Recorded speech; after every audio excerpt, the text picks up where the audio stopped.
अस्सलाम वालेकुम। आज की इस वीडियो में हम आपको प्यारे नबी हजरत मोहम्मद मुस्तफ़ा सल्लल्लाहु अलैहि वसल्लम के आखिरी हज यानी हज्जतुल विदा का मुकम्मल वाक़या बताएंगे। इस वीडियो में हम आपको बताएंगे कि हज के सफर की शुरुआत से लेकर पूरा हज मुकम्मल होने तक क्या क्या हुआ और किन किन मज़ारों को देखा गया। ये वीडियो बहुत ही अहम है, इसलिए आपसे रिक्वेस्ट है कि वीडियो को कहीं से भी स्किप ना करें और एंड तक पूरा जरूर देखिएगा ताकि हर लम्हा आपकी मालूमात और ईमान में इजाफा करे। बात है 10 हिजरी की, जब हुजूर सल्लल्लाहु अलैहि वसल्लम ने हज करने का इरादा फरमाया। यही वो हज था जिससे हज्जतुल विदा कहा जाता है, यानी विदाई हज। हुजूर सल्लल्लाहु अलैहि वसल्लम ने 24 जिलकदा दिन जुमेरात को मदीना मुनव्वरा से रवाना होने का इरादा फरमाया। उस रोज दिन के वक्त रवानगी हुई। रवाना होने से पहले आपने बालों में कंघी की, सर में तेल लगाया और मदीना मुनव्वरा में जोहर की नमाज अदा फरमाई। फिर सफर के दौरान असर की नमाज जुल हुलैफा यानी मकाम मिकात में अदा की। रिवायत में आता है कि इस सफर में आप सल्लल्लाहु अलैहि वसल्लम की मोहतरम और पाक बीवियां जो महतुल उल मोमिनीन कहलाती है वो भी इस सफर में शरीक थी, जिनकी तादाद उस वक्त 9 थी। उन्होंने ऊँटों के पालकियों पर सफर किया।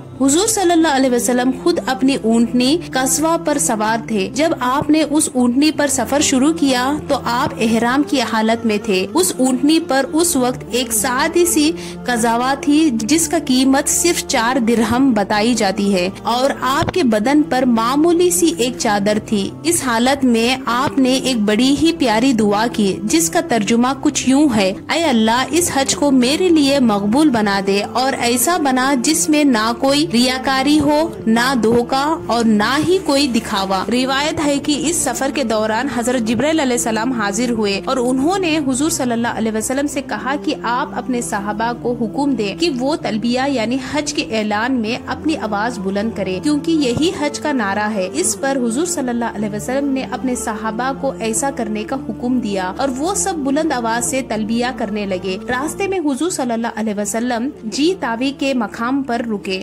वहाँ रात गुजारी और सुबह नमाज अदा करके फिर सफर जारी रखा। जब मक्का के सामने पहुँचे वहीं ठहरे और ख़याम किया। फिर दिन में चाश के वक्त मक्का मुअज़्ज़मा में दाखिल हुए। काबा शरीफ में दाखिल होने के लिए हुजूर सल्लल्लाहु अलैहि वसल्लम ने बाब अब्दे मनाफ, जिसे बाब सलाम भी कहते हैं, अंदर गए। जब उन्होंने बैतुल्ला देखा तो दिल से ये दुआ की, ऐ अल्लाह तू खुद सलामत करने वाला है और तेरी तरफ से सलामती आती है। ऐ हमारे परवरदिगार हमें सलामत रख और इस मकाम की इज्जत और शान में बरोदरी फरमा। इसके बाद हुजूर सल्लल्लाहु अलैहि वसल्लम ने बैतुल्ला के चारों तरफ 7 चक्कर लगाए यानी तवाफ किया। तवाफ की शुरुआत उन्होंने हजर अस्वद से की। पहले उसके पास जाकर उसे छुआ। रिवायत में आता है कि उस वक्त हुजूर सल्लल्लाहु अलैहि वसल्लम की आंखों में आंसू आ गए। पहले 3 चक्कर तेज रफ्तार के साथ सीना तान कर लगाए और बाकी 4 चक्कर आराम से धीरे धीरे किए। तवाफ मुकम्मल करने के बाद उन्होंने हजर अस्वद को चूमा, दोनों हाथ उस पर रखे और उसे अपने मुबारक चेहरे की तरफ मोड़ा। तवाफ के बाद हुजूर सल्लल्लाहु अलैहि वसल्लम मकाम इब्राहिम के पास तशरीफ ले गए और वहाँ 2 रकात नमाज अदा फरमाई। इसके बाद आबे ज़मज़म से पानी पिया, फिर सफा पहाड़ी की जानिब रवाना हुए। रिवायत में आता है कि जब आप सफा की तरफ बढ़ रहे थे तो उस वक्त आप सल्लल्लाहु अलैहि वसल्लम सूरह बकरा की ये आयत पढ़ रहे थे, बेशक सफा और मरवा अल्लाह के निशानियों में से है। फिर हुजूर सल्लल्लाहु अलैहि वसल्लम ने सफा और मरवा के दरमियान 7 चक्कर लगाए। जैसे कि आप जानते हैं कि ये 2 छोटी पहाड़ियाँ हैं और इनके दरमियान चक्कर लगाना सही कहलाता है। पहले 3 चक्कर आपने तेज रफ्तार से किए और बाकी 4 में आपने आहिस्ता रफ्तार इख्तियार की।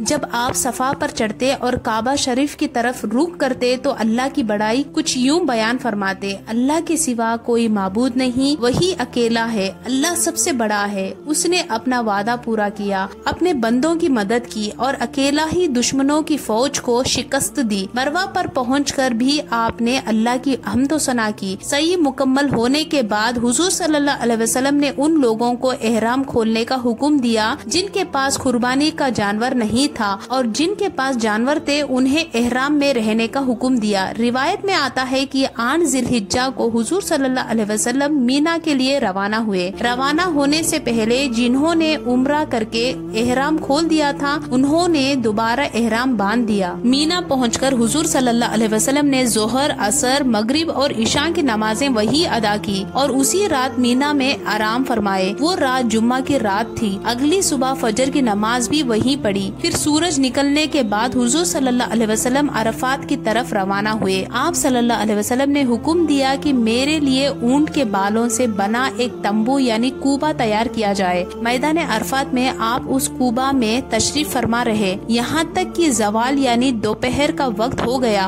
फिर आपने अपनी ऊँटनी कस्वा को लाने का हुक्म दिया। जब कस्वा हाजिर की गई तो आप उस पर सवार हुए और वादी अरफात में दाखिल हुए और ऊँटनी पर ही बैठकर मुसलमानों को एक तारीखी खुतबा दिया। हुजूर सल्लल्लाहु अलैहि वसल्लम ने फरमाया, ऐ लोगों, मेरी बात गौर से सुनो। मुझे नहीं मालूम कि इस साल के बाद मैं इस मकाम पर तुमसे मुलाकात कर सकूंगा या नहीं। तुम्हारी जाने और तुम्हारा माल एक दूसरे पर वैसे ही महफूज है जैसे इस मुबारक दिन और इस मुबारक महीने की हुर्मत है। याद रखो, तुम सबको एक दिन अपने रब से मिलना है और वो तुम्हारे हर आमाल का हिसाब लेगा। मैंने अल्लाह का पैगाम तुम तक पहुंचा दिया है। जिसके पास किसी की अमानत हो वो उसे उसके मालिक तक पहुंचा दे। हर किस्म का सूद आज से हमेशा के लिए मना कर दिया गया है। अलबत्ता तुम्हारा असल माल तुम्हारे लिए हलाल रहेगा। ना तुम किसी पर ज्यादती करो और ना ही कोई तुम पर ज्यादती करे। सबसे पहले सूद जो मैं खत्म करता हूँ वो अब्बास बिन अब्दुल मुतालिब का है। वो अब माफ किया गया। इस्लाम से पहले जमाना जाहिलियात में जो कत्ल हुए थे अब कोई इंतकाम नहीं लिया जाएगा। सबसे पहले कत्ल जो मैं माफ करता हूँ वो राबिया बिन हारिस के बेटे का है। उसे बनु लईस के एक शख्स ने कत्ल किया था। ये पहला कत्ल है जो मैं माफ कर रहा हूँ। ऐ लोगों, सुन लो, शैतान अब इस बात से मायूस हो चुका है कि अब इस सरजमीन में उसकी इबादत नहीं की जाएगी, मगर अगर तुमने उसकी बात मानी यानी उसकी इताअत की तो वो उन गुनाहों से राजी हो जाएगा जिन्हें तुम मामूली समझते हो। इसलिए दीन के मामले में शैतान से हमेशा होशियार रहो और उससे बचते रहो। ऐ लोगों, सुनो, तुम्हारा अपनी औरत पर हक है और औरत का तुम पर भी हक है। औरत के साथ अच्छा बर्ताव करो क्योंकि वो तुम्हारे पास ऐसी है जैसे कैदी होती है। तुमने उन्हें अल्लाह की अमानत के तौर पर अपने निकाह में लिया है और अल्लाह के नाम पर उन्हें हलाल किया है। ऐ लोगों, मेरी बात ध्यान से समझो। मैंने तुम तक अल्लाह के सारे अहकाम पहुंचा दिए हैं। मैं तुम्हारे बीच में वो चीज छोड़कर जा रहा हूँ जिसे अगर तुम मजबूती से थामे रहोगे तो कभी गुमराह नहीं होंगे, और वो है किताबुल्लाह यानी अल्लाह की किताब और सुन्नते रसूल। ऐ लोगों, ध्यान से सुनो, हर मुसलमान दूसरे मुसलमान का भाई है और तमाम मुसलमान आपस में भाई भाई है। इसलिए किसी के लिए ये जायज नहीं कि वो अपने भाई का माल उसकी इजाजत के बगैर ले। हाँ, अगर वो खुशी से कुछ दे दे तो वो बात अलग है। बस किसी भी हालत में एक दूसरे पर जुल्म मत करो। फिर हुजूर सल्लल्लाहु अलैहि वसल्लम ने फरमाया, ऐ लोगों, बताओ क्या मैंने तबलीग का हक अदा कर दिया? सब ने कहा, बिल्कुल, यकीनन आपने अपना पैगाम पहुंचा दिया। इस पर आप सल्लल्लाहु अलैहि वसल्लम ने आसमान की तरफ रुख किया और अपनी शहादत की उंगली उठाकर 3 मरतबा फरमाया, अल्लाहुम्मा अशहदु, अल्लाहुम्मा अशहदु, अल्लाहुम्मा अशहदु, यानी ऐ अल्लाह तू गवाह रहना। ये था नबी करीम सल्लल्लाहु अलैहि वसल्लम का हज्जतुल विदा का खुतबा। रिवायत में आता है कि जब आप सल्लल्लाहु अलैहि वसल्लम खुतबे से फारिग हुए तो हजरत बिलाल रजी अल्लाह ताला अन्हु को अजान देने का हुक्म दिया। अजान के बाद जोहर की तकबीर कही गई और नमाज अदा की गई। फिर असर की नमाज के लिए तकबीर हुई और असर की नमाज भी अदा की गई। यानी उस दिन 2 नमाजें एक साथ अदा की गई। जोहर और असर दोनों नमाजों के लिए एक अज़ान और अलग अलग तकबीरें दी गई। रिवायत में है कि अरफात में एक जमात हाजिर हुई और पूछा, या रसूलुल्लाह सल्लल्लाहु अलैहि वसल्लम, हज किस तरह किया जाता है? तो आप सल्लल्लाहु अलैहि वसल्लम ने फरमाया, हज का असल नाम वकूफ अरफात है। जो अरफात में ठहरा उसने हज किया। फिर आप सल्लल्लाहु अलैहि वसल्लम ने फरमाया, पूरा अरफात का मैदान वकूफ की जगह है। फिर आप मुज़दलिफा मशअरुल हराम के लिए रवाना हुए। सफर में हजरत उसामा बिन ज़ैद ज़ैद रज़ियल्लाहु ताला अन्हु को अपने पीछे बिठाया। रास्ते में लोगों को सुकून और इत्मीनान से चलने की ताकीद फरमाते रहे ताकि किसी को तकलीफ ना हो। मुज़दलिफा पहुंचकर मगरिब और इशा की नमाजें एक साथ इशा के वक्त में अदा की गई। फिर आपने बच्चों और कमजोरों के लिए हुक्म दिया कि आधी रात के बाद मुज़दलिफा से मीना रवाना हो जाए ताकि हुजूम से पहले जमरा को कंकर मार सके। फजर का वक्त हुआ तो मुज़दलिफा में ही नमाज अदा की गई। फिर सूरज निकलने से पहले आप सल्लल्लाहु अलैहि वसल्लम मीना की तरफ रवाना हुए। जमरा उकबा यानी बड़े शैतान के पास पहुंचकर 7 कंकरियां मारी। हर कंकरियां मारते वक्त आप अल्लाह अकबर फरमाते। आप उस वक्त भी अपनी ऊँटनी पर सवार थे।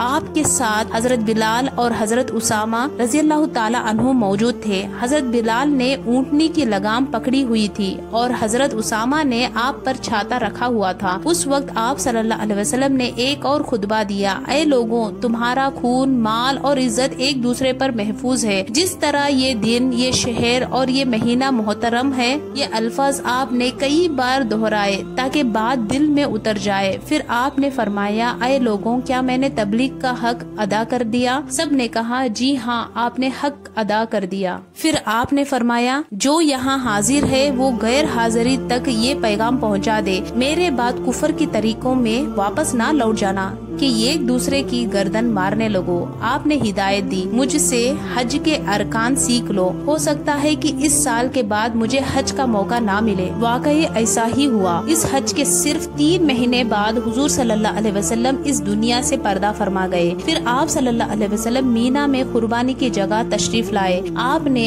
63 ऊँट कुर्बान किए, हर साल के बदले 1 ऊँट। ये सब जानवर मदीना मुनव्वरा से लाए गए थे। बाकी के 37 हजरत अली रज़ियल्लाहु ताला अन्हु ने ज़िबा किए। आप सल्लल्लाहु अलैहि वसल्लम ने इन सब जानवरों का गोश्त और चीजें लोगों में तकसीम करने का हुक्म दिया। फिर आप सल्लल्लाहु अलैहि वसल्लम ने सर मुंडवाया। आपके मुबारक बाल सहाबा में तकसीम किए गए। उस वक्त आप सल्लल्लाहु अलैहि वसल्लम ये दुआ की, ऐ अल्लाह, सर मुंडवाने वालों की मगफिरत फरमा। बाद में हजरत आयशा सिद्दीका रज़ियल्लाहु ताला अन्हा ने आपको खुशबू लगाई। फिर आप सल्लल्लाहु अलैहि वसल्लम मक्का की तरफ रवाना हुए और वहाँ जाकर तवाफ अफाजा किया। ये हज का फर्ज हिस्सा है, इसके बगैर हज मुकम्मल नहीं होता। तवाफ के बाद आपने जमजम का पानी पिया और कुछ पानी अपने सर मुबारक पर छिड़का। फिर आप वापस मीना तशरीफ ले गए और वहाँ जोहर की नमाज अदा की। रिवायत में है कि आप सल्लल्लाहु अलैहि वसल्लम मीना में 3 दिन ठहरे और हर दिन रमीय जमारत की, यानी हर शैतान को 7 कंकड़ियाँ मारी।